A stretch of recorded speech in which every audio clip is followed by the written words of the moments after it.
para pastor yang bekerja di Keuskupan Amboina, taatlah kepada uskupmu. Jangan banyak membangkang. Jangan berpikir itu bukan calon saya lebih hebat dari dia. Taatlah kepada uskup dan berdoalah banyak untuk uskup. Dan kepada umat, berbanggalah Anda mendapatkan seorang uskup yang masih muda, ganteng juga, kita manis. Ya, luar biasa yang saya pilih. Bukan saya pilih, Paus yang pilih. Boleh juga. Umat, banggalah. Dan berdoa juga untuk uskupmu. Karena uskup bukan malaikat. Uskup seorang manusia, biasa. Banyak dosa juga, cuma lain kali tidak kentara. Karena jabatan seringkali. Berdoalah, supaya bertobat. Dan akhirnya Monsignor Ino, nasihat saya yang terakhir. Ya. Karena mulai sebentar saya mulai diam sebagai mantan uskup Amboina. Duta Besar Vatikan untuk Indonesia yang kami kasihi, Bapak Kardinal yang kami hormati, para Bapak Uskup yang kami cintai, dan saya menyapa Anda semua, saudara-saudari sekalian yang terkasih.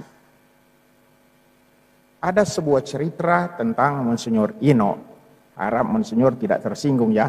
Kalau tersinggung, ampunilah saya. Sesudah ditabiskan imam, Monsignor Ino melaksanakan tugas studi di Manila. Ketika beliau menjalankan studi ini, beliau banyak bertolak. Seringkali saya dengar beliau sudah bertolak ke Malaysia. Tiba-tiba sudah bertolak ke Singapura. Tiba-tiba sudah bertolak ke Hong Kong. Tiba-tiba bertolak ke Vietnam. Tapi juga bertolak ke Manado. Rupanya bakat terpendam lahir kembali di Manila. Bakat bertolak. Karena itu saya mengerti mengapa Monsignor Ino ini memilih motonya, semboyannya dalam mengembalakan umat Keuskupan Amboina, bertolaklah ke tempat yang dalam. Bertolaklah ke tempat yang dalam dan tebarkanlah jala untuk menangkap ikan. Saudara-saudara sekalian yang terkasih, inilah kata-kata Yesus seperti kita dengar dalam bacaan Injil. Konteksnya ialah interaksi dan dialog antara Yesus dengan Simon Petrus. Antara Yesus dengan Simon Petrus. Dan saudara-saudari sekalian yang terkasih, perintah Yesus ini tujuannya ialah supaya Simon Petrus pergi menangkap ikan. Pergi menangkap ikan dengan menebarkan jala. Dengan menebarkan jala. Dan hasilnya ialah karena Petrus tidak kepada batu, berhati keras terhadap perintah Yesus. Dia menerima perintah Yesus dan melaksanakan, hasilnya luar biasa. Banyak ikan yang ditangkap. Saya ingin menghubungkan kisah ini dengan Monsignor Ino. Ini tafsiran saya saja, bisa salah, bisa saja salah. Kalau salah, Monsignor Ino, sudahlah, ampunilah Uskup Mandagi, pendahulumu yang salah. Monsignor Ino tentu saja bercita-cita untuk menangkap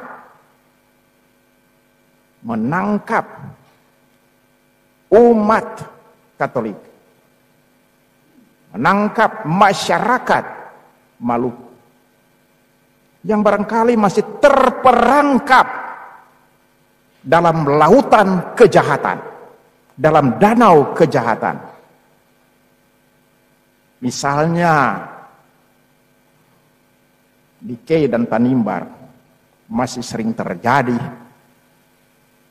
masih sering terjadi masyarakat, umat kita juga terperangkap dengan kekerasan. Berkelahi antar kampung. Maaf, orang K dan Tanimbar, karena itu benar. Saya 27 tahun di sini, jadi saya sudah tahu. Berkelahi dan kekerasan terjadi.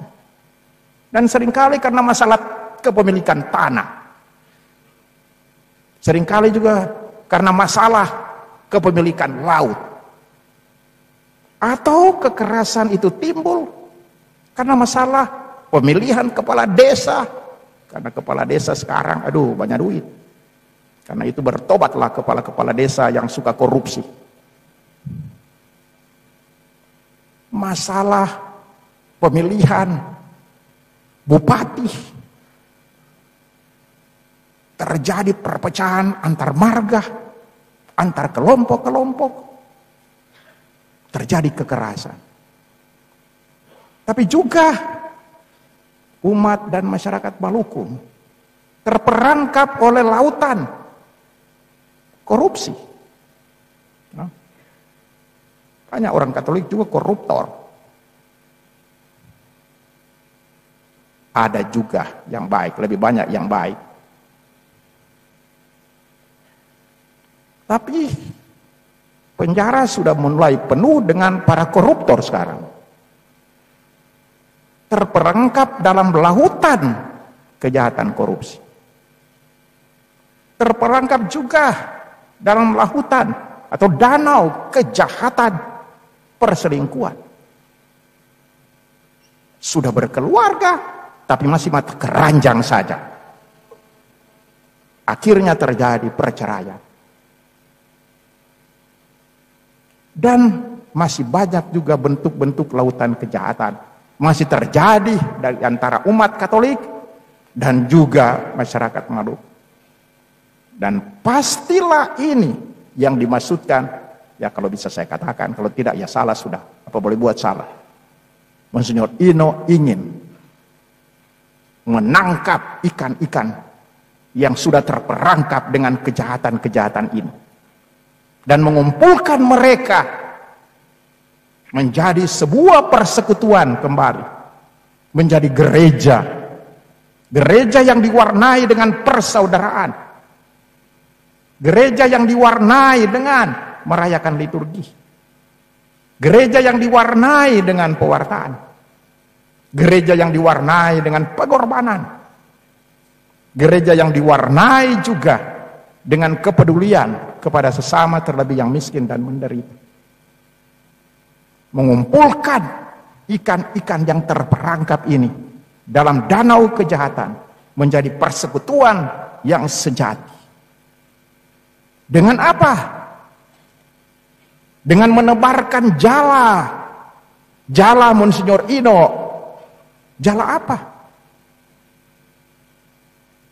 Jala kepintarannya, keahliannya, kehebatannya.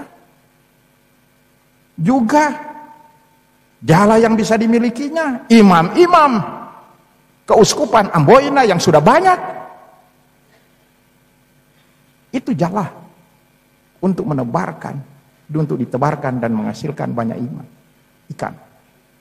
Tapi imam-imam yang berbobot, imam-imam yang bermutu, dan menurut Paus Fransiskus, imam yang bermoto ialah dekat dengan Tuhan, dekat dengan uskup, dekat dengan umat.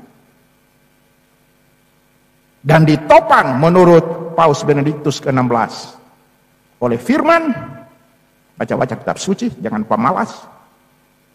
Oleh doa, imam-imam pendoa. Dan yang ketiga, ekaristi. Dan ini jala yang dimiliki oleh Monsignor Ino nanti. Menebarkan jala imam-imamnya. Tapi juga bukan hanya imam-imam. Tetapi biarawan-biarawati yang berkarya di Keuskupan Amboina.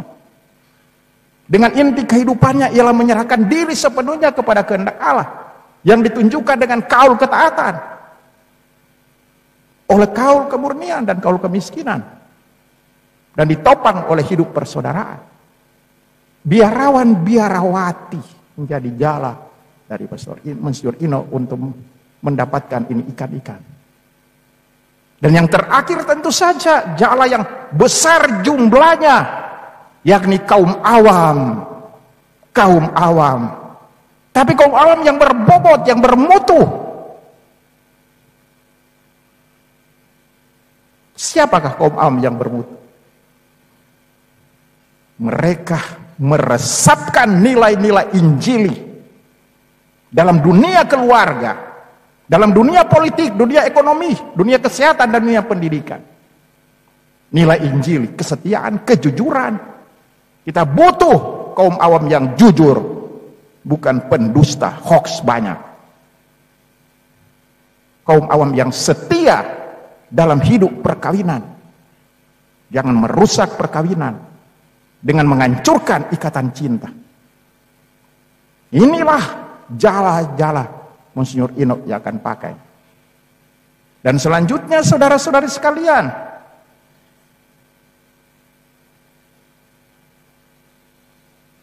cara juga yang diharapkan dan kira-kira saya tidak bisa mengatakan benar, yakni tidak semata-mata mengandalkan kehebatan sendiri, pengetahuan sendiri. Jangan sombong seolah-olah yang paling hebat di Keuskupan Amboina.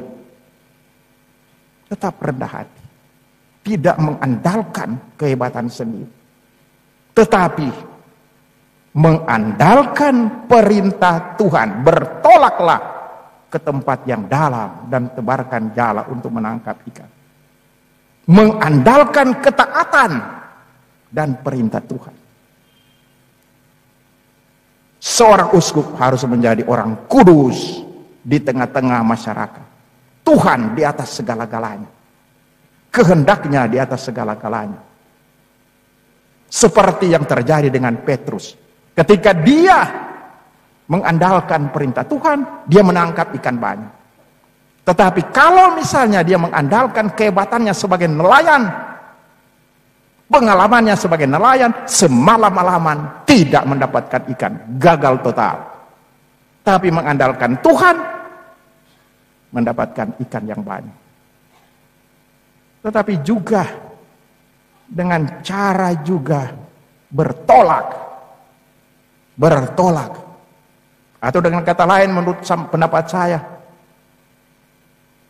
bertolak, membaharui diri, berubah. Tidak hidup dalam zona nyaman, berani berubah. Ecclesia semper reformanda et purificanda est. Gereja senantiasa dibaharui dan disucikan. Atau kata Benjamin Franklin, seorang ilmuwan Amerika Serikat, berubah memang sulit, tapi tidak berubah fatal. Bertolak, tapi juga bertolak ke tempat yang dalam.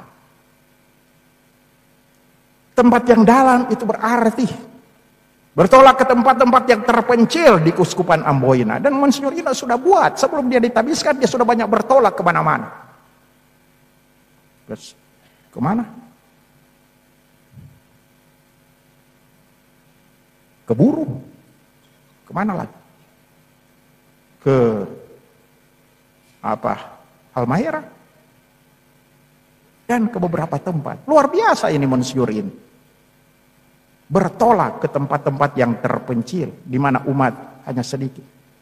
Tetapi bertolak ke tempat dalam berarti juga bertolak ke tempat-tempat yang walaupun dekat, cuma di Ambon, cuma di Kei, cuma di Tanimbar, cuma di Samlaki, cuma di Ternate, cuma di Tobelo, yang gampang dijangkau dengan pesawat, mobil, dan sebagainya. Tidak seperti bertolak ke tempat terpencil, jalan kaki.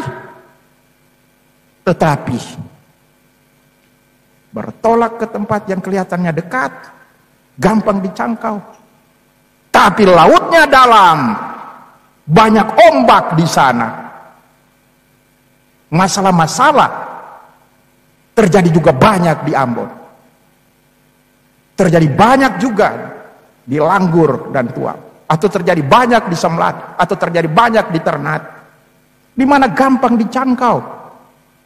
Dan barangkali bertolak ke sana lebih berat dari bertolak ke tempat-tempat terpencil, karena seringkali difitnah, ditolak, sampai barangkali harus mencucurkan air mata. Ada banyak serigala-serigala di sana. Tapi ya, bertolak ke tempat yang dalam, di mana ombak besar. Tapi tujuannya ialah untuk menangkap ikan. Dengan satu keyakinan, ikut perintah Yesus. Ikut perintah Yesus, taat kepada perintahnya. Monsignor Ino, saya akhiri khotbah saya ini. Pesan saya untuk para pastor yang bekerja di Keuskupan Namboina. Taatlah kepada uskupmu. Jangan banyak membangkang. Jangan berpikir itu bukan calon saya. Saya lebih hebat dari dia. Taatlah kepada uskup. Dan berdoalah banyak untuk uskup. Dan kepada umat, berbanggalah Anda mendapatkan seorang uskup yang masih muda. Ganteng juga. Kita manis. Ya, luar biasa yang saya pilih. Bukan saya pilih, Paus yang pilih. Boleh juga. Umat, banggalah. Dan berdoa juga untuk uskupmu. Karena uskup bukan malaikat.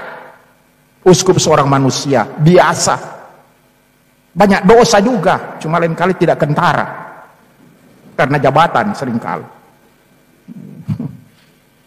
Berdoalah supaya bertobat. Dan akhirnya Monsignor Ino, nasihat saya yang terakhir. Ya. Karena mulai sebentar saya mulai diam sebagai mantan uskup Amboina. Monsignor Ino, ada pepatah bahasa Latin yang bagus. Verba docent exempla traum.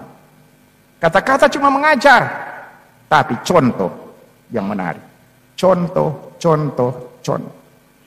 Dan terakhir kata-kata dari seorang jenderal Tiongkok, seorang jenderal Sun Tse. Dia mengatakan, ketua atau pemimpin memimpin dengan contoh dan bukan dengan kekerasan. Semoga demikian. Amin. Dalam nama Bapa dan Putra dan Roh Kudus. Amin.